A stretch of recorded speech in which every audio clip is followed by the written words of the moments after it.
we're back. This is video number 5. We will begin with the BubbleSort algorithm.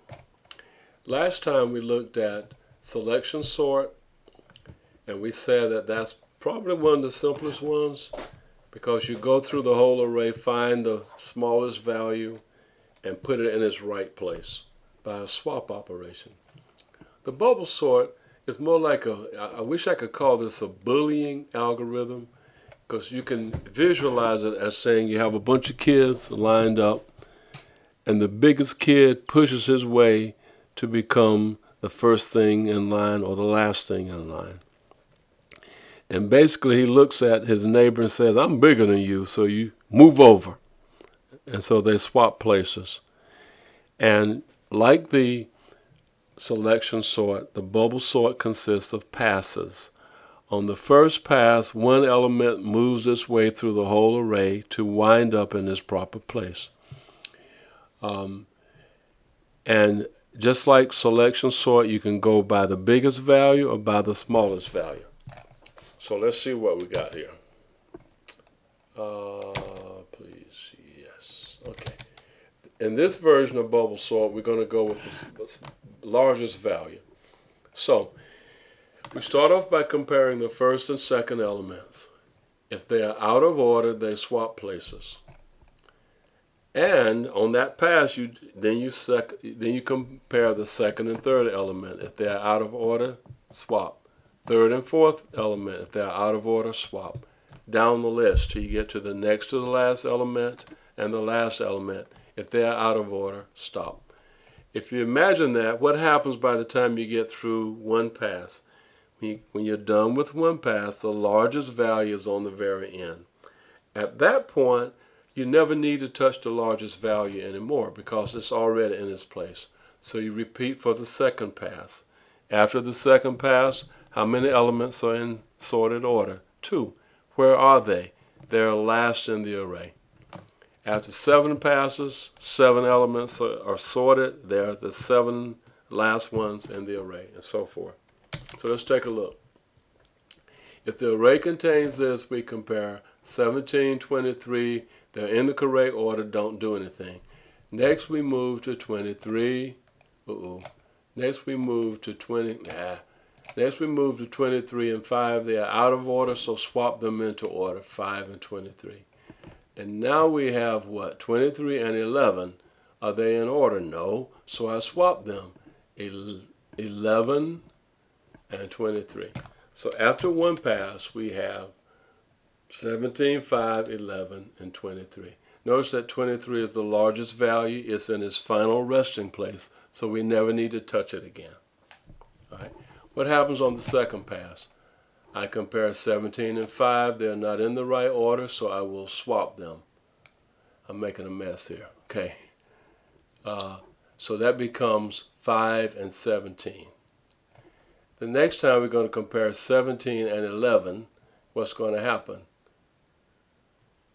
This is ugly. 17 and 11 requires that there's a swap. So 11 comes here, 17 goes there.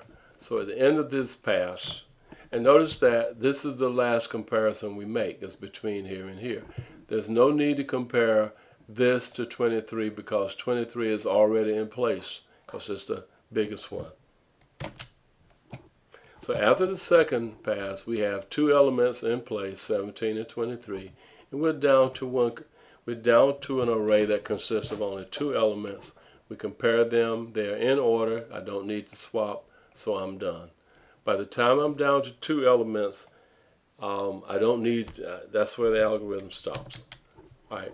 So the BubbleSort in some ways is kind of easy to understand, but notice that we do a lot of moving around. In the selection sort, we saw that we only swap one time per pass. Here we may swap many times during a pass. Here's a question. What happens if you go through a pass and don't swap at all? What does that mean? If you go through a whole pass comparing neighbors and nothing is out of order, what does that mean? Yeah, it means the array is sorted.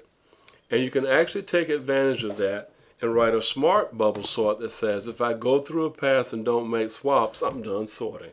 I don't need to keep sorting. All right. So here's the algorithm for the bubble sort. We need an outer loop that controls the passes, an inner loop that compares neighbors, swapping if out of order. Again, we need our swap function as we had before. And now we're going to say for pass equals 1 to pass less than n minus 1. And what are we going to say? We're going to say what portion of the array do we need to look at? First time through, we're going to look at all the elements up to the next to the last element.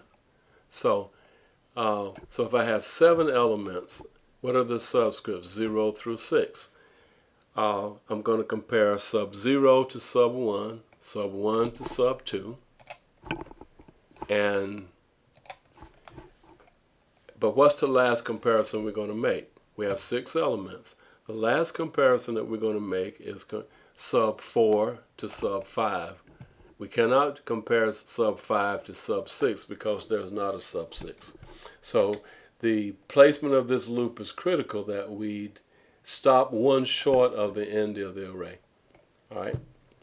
So if we do this, if the one on the left is bigger than the one on the right, do a swap.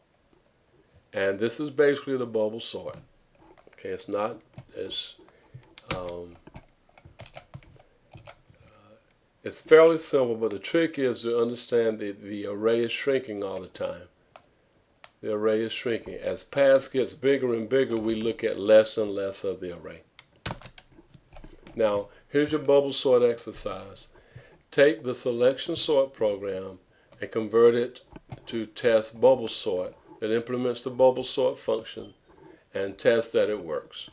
You can use pretty much the same test data as you did for the selection sort. But again, you need to display the array before and after sorting.